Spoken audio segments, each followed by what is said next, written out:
When looking back at all the tragic moments and characters throughout the series, I feel like the standout is Ned Stark, solely because of how impactful his death and backstory is. The Targaryens completely devastated his family before the story begins. From his sister's disappearance with Rhaegar, to its older brother and father's execution after demanding justice be served, to him being thrust into a full-fledged rebellion during his teenage years. Things didn't get easier after the Targaryens were overthrown from power. Ned still didn't have his sister back in the safety of Winterfell. He asked his closest friends and bannermen to accompany him on a rescue mission as far south as the Seven Kingdoms go. After the 7 travelers made it to Dorne, they were met with 3 of the greatest fighters in this era, blocking their way to Lyanna Stark.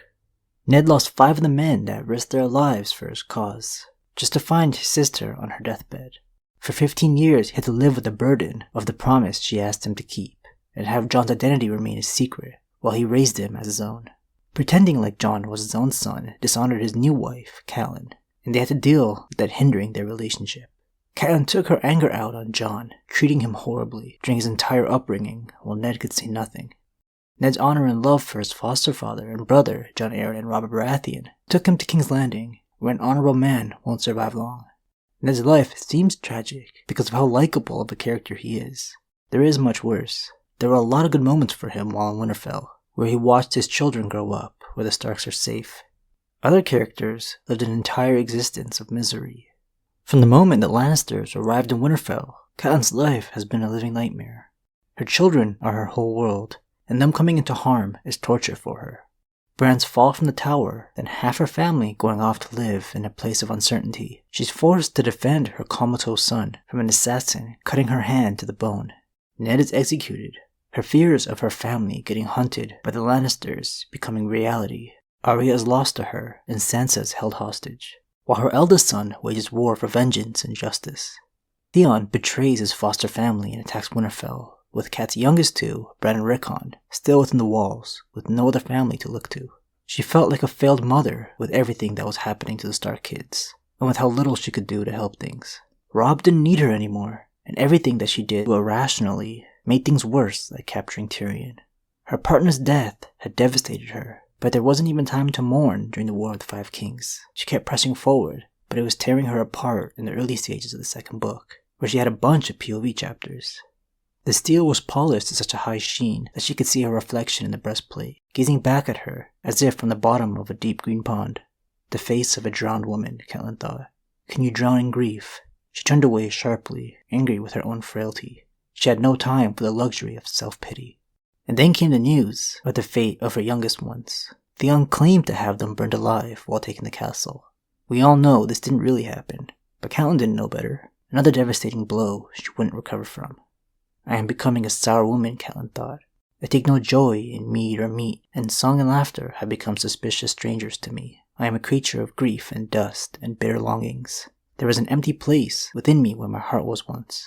All she could do now was focus on retrieving her girls, and it's why she made the decision to secretly free Jaime from his imprisonment in her former home of Riverrun. And then her story ends with a shocking tragedy, the Red Wedding. While in the show, that is. She lived through the uncertain times of Robert's rebellion, where she, along with all her loved ones, could be dead at any moment.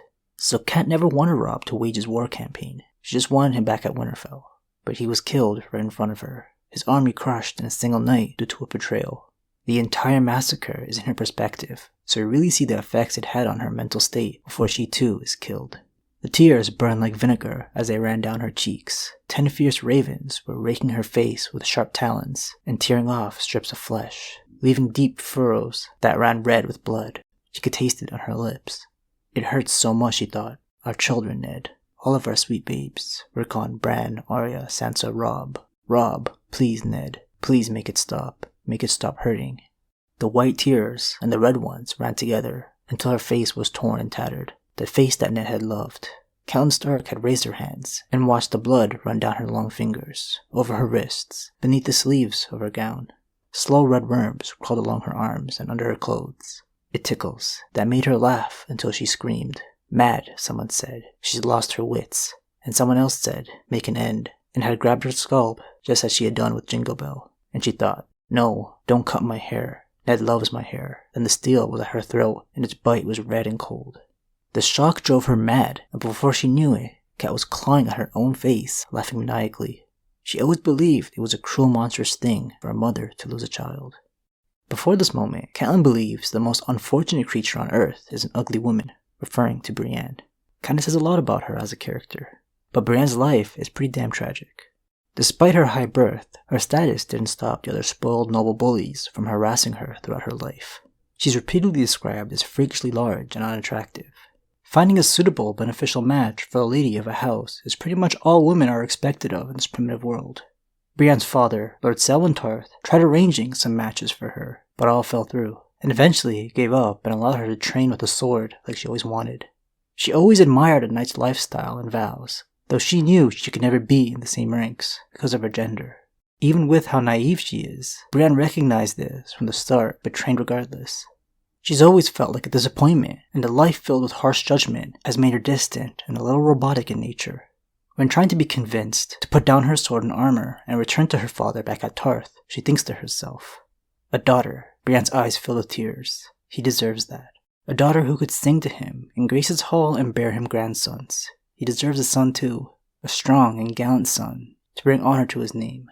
Galladon drowned when I was 4 and he was 8, though. And Alysanne and Arianne died still in the cradle. I am the only child the gods let him keep, the freakish one, not fit to be a son or daughter. Renly was the only man that treated her like any other lady, and she loved him dearly for it, almost obsessively. She was the only member of his kingsguard, or rainbow guard as he called it, that didn't join for personal gain. She just wanted to die protecting him. Everyone questioned why Renly kept her around. He obviously didn't share in the same feelings, but he did recognize her extreme loyalty. And then he was killed right in front of her, and she was blamed for the murder. Catelyn gave her purpose once more after this event, but her travels were filled with hardship and pain. When Catelyn is resurrected in the books, she even distrusts the loyal Brienne, even though she has been fighting to search for the lost Stark girls this entire time, almost dying in the process. Brienne has jump-started Jaime Lannister's redemption arc, but because of their close ties, Catelyn either wants Brienne hanged or Jaime dead. Zombie Cat has a noose put around her neck before Brienne decides she'll go looking for Jaime, someone who she now cares for deeply and believes to have some honor.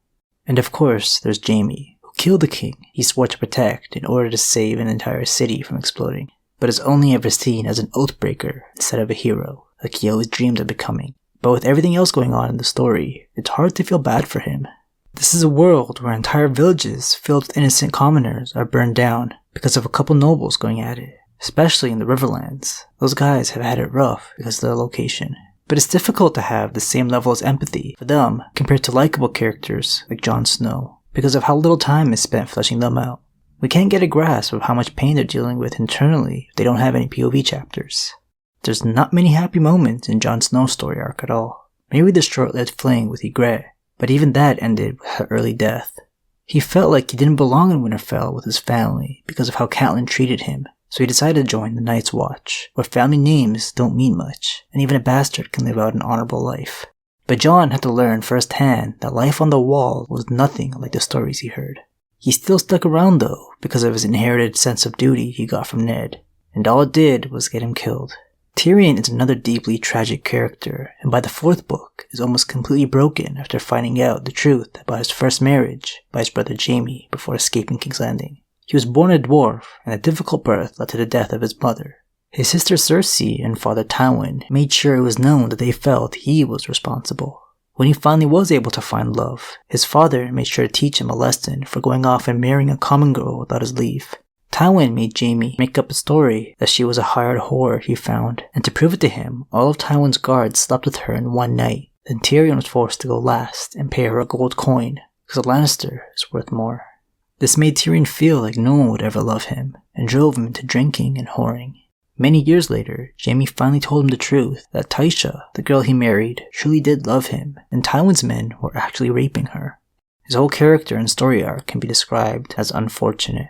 People are constantly hunting him for something he didn't do, or betraying him. You admit you poisoned the king? No. Of that I'm innocent. I'm guilty of a far more monstrous crime. I'm guilty of being a dwarf. You're not on trial for being a dwarf. Oh, yes I am. I've been on trial for that my entire life. Tyrion did always have the luxury of being a rich noble, a disabled one, but a noble nonetheless. When Cersei is hunting Tyrion after he runs off to Essos, the man hoping to receive the bounty reward kills a random dwarf and brings his rotting head to Cersei. Tragic. Because of how little their lives are valued in this world, one could just kill a dwarf without any repercussions. Dwarves have to remember to stay on everyone's good side, try to make them laugh. Women in general have it pretty bad in this world. Not as bad as the disabled folks, but characters like Aelia Martell and Rhaella Targaryen can make a compelling argument. Rhaella was the younger sister and wife to the Mad King, also known as Aerys Targaryen II, a sick and twisted character who got joy from others' suffering as his mental state declined. Aelia Martell was forced into this family after marrying their son Rhaegar Targaryen. Rhaella never got along with her older brother, so wasn't the most ecstatic when she found out they were to be wed as per Targaryen tradition. I mean, Aerys wasn't all that thrilled either. The marriage was completely loveless, so Rhaella couldn't care less about Aerys' infidelity. But when he sought after the wife of Tywin Lannister and her friend Joanna, this quiet and dutiful character finally spoke up. She wouldn't have her ladies turned to whores by the king, so she sent her home, back to Castle Rock. As the king's madness progressed, so did the abuse towards his wife. When they did share a bed, Jaime Lannister, the young kingsguard, questioned whether he should save the queen from the abuse, but was stopped by his superiors. Rhaella was essentially a prisoner within the Red Keep for a large portion of her life, not permitted to leave the castle or ever be alone with their young son Viserys, after the Mad King's paranoia made him grow suspicious of his own family. They had a lot of miscarriages and infant deaths, and instead of consoling his wife, he accused her of being unfaithful, with his only argument being the gods would not allow a bastard to sit on the Iron Throne. Rhaella dedicated her life to shielding Viserys from his father's madness, and it's why, even as an adult, he believed them all to be rumors made by his enemies. Rhaegar wasn't as fortunate. He had to experience all his father's crazy antics firsthand. His relationship with him wasn't much better than Rhaella's. You never get to delve too deep into Rhaegar's mind, but you can safely say that they hated each other. Rhaegar was always the ideal son and prince, so it's a little out of character why he treated Aelia so badly. She already had it rough during her early life because of her fragile health. She couldn't even travel much because of it. Rhaegar and Aelia were fond of each other, but loving is never a word used to describe their marriage. It wouldn't be soon after the wedding that they would expect their first child, but the birth left the delicate Aelia bedridden for 6 months. But she would soon get pregnant again, and of all times, Rhaegar chose this period to dishonor his wife, by declaring Lyanna Stark the Queen of Love and Beauty, passing over Aelia in the process. This was during the story's biggest tourney ever, so a huge crowd witnessed this disrespectful moment. But they stayed together, and Aelia had their second child, this time a son. This birth almost killed her, and they were advised that another would cost Aelia her life. It was right after their son Aegon's birth that Rhaegar decided to go off on a trip with his closest friends, a trip he would never return from. This was the moment he disappeared with Lyanna, and Aelia was held hostage to the Red Keep, so the Dornish would support the Targaryens. She would be brutally raped and murdered here under Tywin's orders. Well, he didn't order this specifically, he just thought Rhaegar's children should be rid of, in case they ever threatened the throne. It was the Mountain that decided to put his savage signature on the task, something he always did. Honestly, anyone that comes across the Mountain and his friends will leave a tragic tale. He took the infant Aegon out of her hands and smashed his head against a wall, and then proceeded to attack Aelia with her child's blood still on his hands. Rhaella died a more natural death, while birthing Daenerys soon after Aelia's passing. The young Viserys and newborn Daenerys had a loyal friend looking after them, but he would eventually die and the kids would be on their own. Even though Viserys grew up to be one of the most punchable characters in the series, you kinda feel bad for what he had to go through during his homeless days. Their servants ran off with most of their possessions in Essos after the man taking care of them died. So Viserys had to go begging for a place to stay while taking care of little Daenerys. Eventually, he had to part ways with the last of his mother's belongings in order to survive, who he understandably had been very close to. Some called him an honored guest, but most just the Beggar King, who was delusional about his place in the world. This trauma is definitely responsible for his nasty nature, and arguably his madness. Sir Jorah Mormont had a pretty sad past, but I would call it more pathetic than tragic. All caused by his biggest flaw, his lust for pretty women. This quote about the woman he fell in love with while participating in a tourney is super long, but I can't leave any part of it out. It's all just so good. I crowned Lenise Queen of Love and Beauty, and that very night went to her father and asked for her hand. I was drunk as much on glory as on wine. By rights, I should have gotten a contemptuous refusal, but Lord Leighton accepted my offer. We were married there in Lannisport, and for a fortnight I was the happiest man in the wide world. Only a fortnight? Asked Dany. Even I was given more happiness than that, with Drogo, who was my sun and stars. A fortnight was how long it took us to sail from Lannisport back to Bear Island. My home was a great disappointment to Lenise. It was too cold, too damp, too far away. My castle, no more than a wooden long hall. We had no masks, no murmur shows, no balls or fairs. Seasons might pass without a singer ever coming to play for us. There's no goldsmith on the island. Even meals became a trial. My cook knew little beyond his roasts and stews. And Lenise soon lost her taste for fish and venison. I lived for her smiles, so I sent all the way to Old Town for a new cook and brought a harper from Lannisport. Goldsmiths, jewelers, dressmakers, whatever she wanted, I found for her. But it was never enough. Bear Island is rich in bears and trees, and poor in aught else. I built a fine ship for her, and when we sailed to Lannisport and Old Town for festivals and fairs, and once even to Bravos, where I borrowed heavily from the moneylenders. It was as a tourney champion that I had won her hand and heart, so I entered other tourneys for her sake. But the magic was gone. I never distinguished myself again, and each defeat meant the loss of another charger and another suit of jousting armor, which must needs be ransomed or replaced. The cost could not be borne. Finally, I insisted we return home, but there matters soon grew even worse than before. I could no longer pay the cook and harper, and Lenise grew wild when I spoke of pawning her jewels. The rest, I did things it shames me to speak of. So Lenise might keep her jewels, her harper, and her cook. In the end, it cost me all. When I heard that Ned Stark was coming to Bear Island, I was so lost to honor that rather than stay and face his judgment, I took her with me into exile. Nothing mattered but our love, I told myself. We fled to Lys, where I sold my ship for gold to keep us.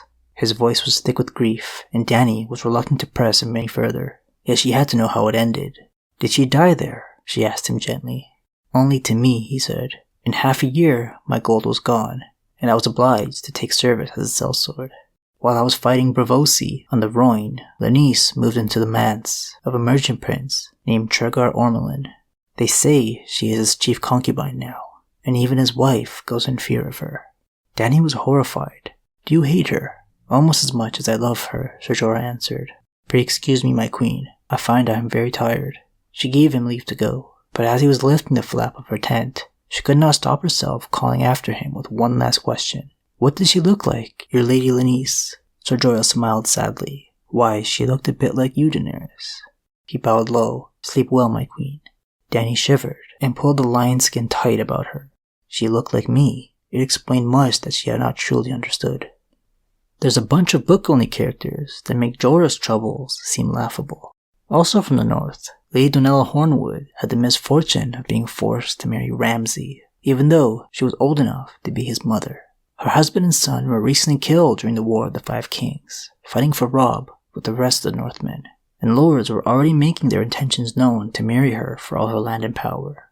Ramsay didn't wait around to negotiate a betrothal, not the way this monster operates. Lady Donella even feared the bastard would do something this brazen, because of his reputation and the fact that he was gathering Bolton men while his father was away at war. On her way back from Winterfell, she is taken by Ramsay in the second book. This is our first introduction to this cruel character. She is forced to marry him and give up all her lands to him. Ramsay then locks her up in a tower and just leaves her to starve to death. When people go looking for her, they find her dead with her fingers chewed off and blood around her mouth. Ramsay has this habit of flaying people's body parts, which is skinning them alive, something the Boltons have historically been known to do. The pain is apparently so bad that they beg Ramsay to cut off whatever body part he flayed. Theon would know little about this. Lady Donella's fingers may have been flayed when she was Ramsay's captive, and she decided to bite her fingers off to not deal with the pain. He probably did this so he wouldn't have to worry about her escaping. Arya Stark has had it pretty bad ever since leaving the comfort of Winterfell. But Sansa's best friend growing up, a girl named Jane Poole, has had to put up with all of Ramsay Bolton's twisted games. Not Ramsay Snow, but the fully legitimized Ramsay Bolton, who now has the protection of noble status to get away with whatever he wants. After the Lannisters are unable to find Arya Stark, they just pretend like Jane is Arya and convince the rest of the Seven Kingdoms that they have her captive. They force the girl to marry Ramsay to secure Winterfell and the North. I won't get into the kind of torture she endured, but the book insinuates that it has to do with his angry dogs. You can put the rest of the pieces together. If you guys haven't checked out the world-building supplementary book called Fire and Blood, it's all about the Targaryens on Westeros. The writers spend a lot of time going over the life of a character named Aegon III, who lived 150 years before the start of the story. Aegon III is written to possibly be the most depressed character in the entire series' lore, and for good reason. He lived through the Targaryen Civil War at a very young age, that tore his family apart because of succession for the Iron Throne. He witnessed his own mother being eaten alive by a dragon, ordered by his own uncle. He had to abandon his brother to escape capture, and when the war was over, he was named king after all the trauma he went through. His regents and hands were constantly trying to use and manipulate the Child King, and during this time, his young wife threw herself into a pit of spikes, taking her own life. Aegon is remembered as being completely emotionless and dead inside. The only time he showed any signs of life, during the 26 years that he was alive, was when anyone mentioned dragons. He feared and hated the beasts that mentally scarred him. He's had many nicknames, none all that flattering, like Aegon the Unlucky or the Unhappy, but the one remembered the most is Aegon the Dragonbane, since they all went extinct during his reign as king. But when it comes to Game of Thrones, the show handled the Hodor reveal really well, and it was pretty hard to watch, up there with some of the saddest moments. The people of Nath are a pretty tragic group as a whole, since they are entirely peaceful and will never harm another living being, which makes them an easy target for pirates and slavers. But I think the most tragic character is one easily overlooked, the Unsullied as a whole. Every one of these soldiers for hire has gone through the worst upbringing imaginable. Men looking to train boys into the greatest fighters start off by buying 5-year-old male slaves, who look like they have the right physical traits to survive the brutal trials. Only a third survive to become Unsullied, since a slave is killed if they are unable to keep up. Their training is from dusk to dawn to keep them in peak human condition. They are broken down to the point where they have no individuality or emotions. All they know is to fight for their master obediently. They have no names to keep them as robotic as possible. Each day they are given a color and a type of vermin to refer to themselves, like red flea or grey worm. Their manhood is cut off and burned to prevent them from having any vices, keeping them obedient. On the day they become eunuchs, they are given a puppy to care for. If this sounds too good to be true, it's because it is. After a year, they are forced to strangle their own puppy. If they don't obey, the slave boy is killed and fed to the dogs. The final test in becoming an Unsullied is to buy a newborn baby, kill it in front of its own mother. When they are sold to a master, they can only go in groups of 100 or 1,000 to prevent mingling with others and forgetting what they are. Daenerys is bringing some humanity back into all the Unsullied who fight for her. And one in particular, Stuart Shield, has started visiting brothels just so he can pay women to lay with him and hold him. Tragic. This is Game of Thrones and A Song of Ice and Fire we're talking about, so this list can go on, but I can't think of anything that tops that. You guys can let me know if you have one in mind. Hope this dreary topic was still an enjoyable watch. I'll see you guys soon. Thanks for watching.